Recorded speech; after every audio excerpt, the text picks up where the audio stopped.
I'm surprised to say that in 2021, a Halo game has become my go-to multiplayer experience. Earlier in the year, I detailed my return to Dead by Daylight, but while I enjoyed my time with the game, I really needed a good shooter to dig my teeth into.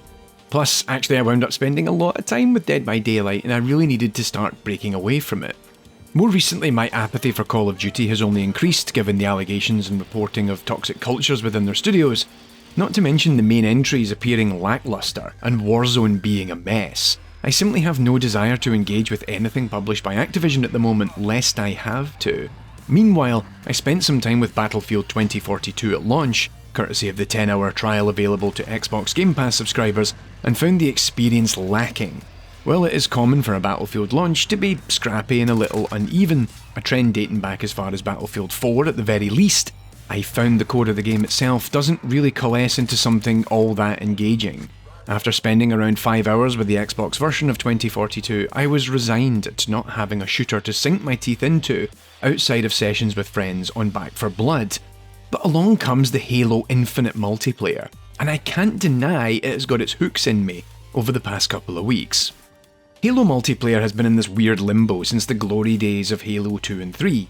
The series harkens back to an older style of shooter, with longer time to kill courtesy of shields and health bars, a variety of weapons available for players as they spawn on the map, and a distinct lack of perks or loadouts made famous by Call of Duty and Battlefield. However, since Halo 4, franchise caretakers 343 Industries have sought to find ways to modernise Halo such that it can maintain its relevance.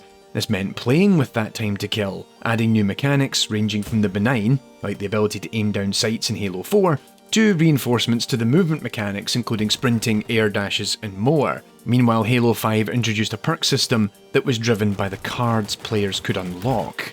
Halo Infinite feels like an interesting hybrid of both these experimental tweaks and changes to the core Halo formula, whilst also figuring out where to double down and stick to what the franchise is known for. Sprinting and sliding alongside those big floaty jumps, aiming down sights with every available firearm, while still being able to slam people with an energy sword or grav hammer, plus a variety of equipable items including sonar pulses, reflectors, and the admittedly very cool grapple hook, alongside mainstays such as camouflages and mega shields.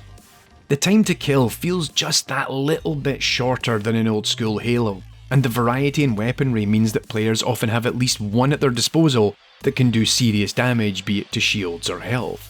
One of the real benefits of this setup that can't be stressed enough is that for each match all players start with the same loadout and ability. It's a more classic approach to shooters in which you rely more on your knowledge of the map and your skill set to get the best out of it. You don't have players with a specific perk, weapon loadout and ultimate ability they may have min-maxed that allows them cheap kills or convenient runs through the map. At a time when so many shooters have converged on this notion thanks to Call of Duty's success, it's nice to be back in an environment where quite often it's really down to skill and a tiny bit of luck whether you survive that next one-on-one gunfight.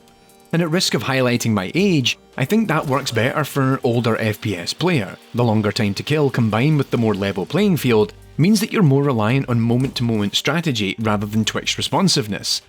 Perhaps the thing that really helps cement the experience for me is that, for the most part, the game just plays fantastic out the gate. At a time when shooters often release with a dire need for balance tweaks or a solid patch or two in order to stabilise, Halo Infinite is incredibly robust. In some respects that isn't a surprise, given of course the game was meant to be released during the launch window of the Xbox Series S and X.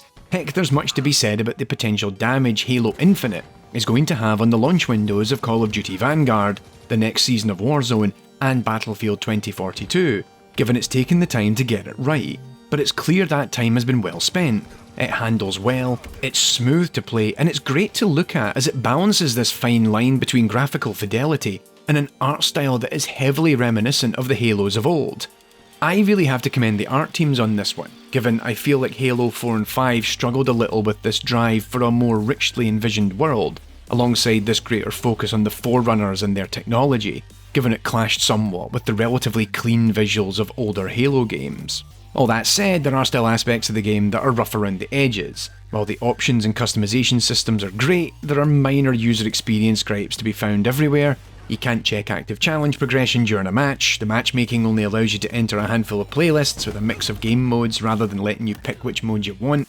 You can't customise your Spartan loadout once matchmaking is started, there's no mechanism to report players for cheating or toxic behaviour, and a lot of other niggling things. But I think that's what they are, they're niggling. I suspect many of these are issues they will address in time with future updates, though I readily concede some elements such as the customization is going to be easier said than done. Unfortunately, it seems like the community is sufficiently behind the game at this stage that they'll be able to assess results. I do have to comment, like pretty much everyone else, on the much maligned progression system. Considering the time they've had to invest in the game, I'm surprised nobody stopped to address the issue with this. The game has no real leveling system. For players to have new cosmetics, you either buy them in the store or unlock them in the Battle Pass. But the Battle Pass progression is really broken and poorly thought out. For one thing, the XP levels appear to be uniform from one level to the next.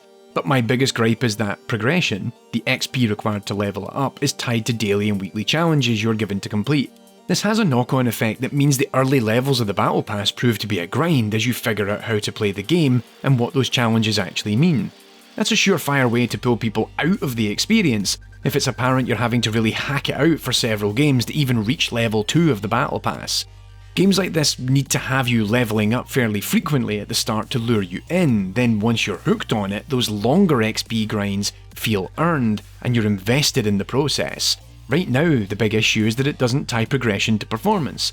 So you could have your best ever game of Halo, followed by your worst, but you might have completed a challenge in that second match, meaning your best ever game had zero impact on progression, while your worst game nudged the needle up a bit. The weekly challenges are fun, but frequently get into awkward and complicated territory, such as 3 vehicle kills using a specific weapon, or forcing me to play ranked arena, which I'm not interested in. 343 have already acknowledged that they are addressing all of this with a reworked system, and right now they've added more daily challenges such that you can earn Battle Pass XP with every match played, which depreciates with every match you complete, but I feel it really needs to incentivise good matches for you to feel like your engagement with that system is worthwhile. It's made all the more frustrating when you see there's a premium side to the Battle Pass as well, hence you're not only grinding away to make very little progress, but all the more appealing items are hidden behind the paywall. It doesn't incentivise me to spend money on it, not to mention that arguably most of the cool cosmetics are in the store, and not in the Battle Pass. At the risk of sounding old again, those skins are too expensive. I can go splurge on a cool indie game or even the Battle Pass for the same price as many of the individual skins. It's just not worth it.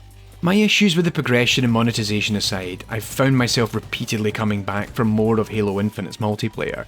343 have finally hit the nail on the head as they try to redefine Halo for a modern generation, and it has made me all the more excited for the campaign. I have been a defender of the more current Halo trilogy as I felt it was going in more interesting territory, but the transition to what appears to be a more open world design, combined with the return of the Covenant enemy archetypes courtesy of Atriox and the Banished from Halo Wars 2, it seems like a real step in the right direction. By the time this episode is out, the campaign will have been released, and hopefully I'll have something to say on that in a few months' time. Right now I'm just amused that I'm going into a Halo game with a fairly good idea of the storyline, because apparently a lot of people didn't play Halo Wars 2. You should. It's really good. But yeah, thanks for watching this episode of Smoke and Mirrors. I'll be back as always with more video game ramblings at a later date. Take care of yourselves.